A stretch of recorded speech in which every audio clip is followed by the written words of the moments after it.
So about 2 weeks ago, many of us became really excited about OpenAI's Dev Day and the launch of the GPT agents, which are essentially microtaskers that allow you to accomplish contextualized tasks within the LLM.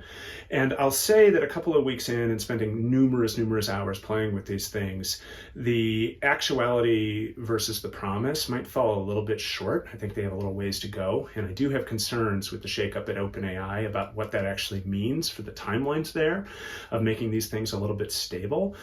But there are all kinds of neat ways to use these tools that are immediately relieving sort of administrative burden on my organization and other organizations that I'm working with.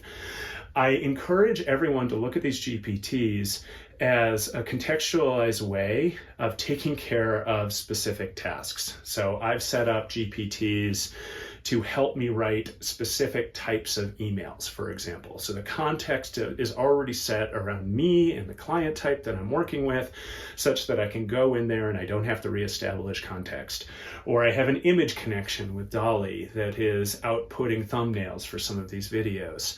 One that's super neat is I've actually built a couple of my own customer service agents for third-party platforms like Xero, the accounting platform, that I was struggling a little bit with some complicated account setup stuff.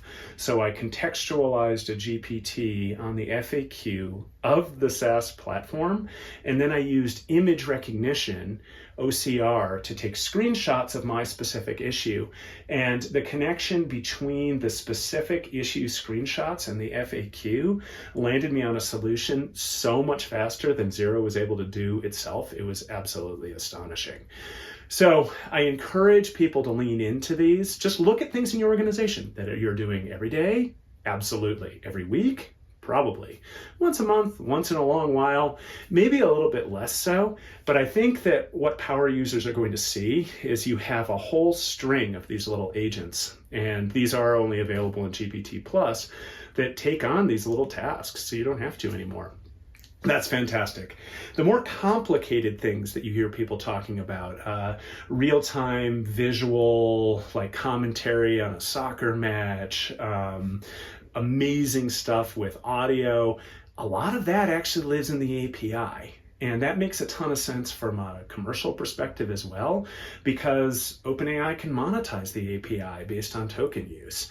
So it doesn't really surprise me that the agents themselves are a little bit superficial, while the actual dev lift is happening via the API. By all means, explore both.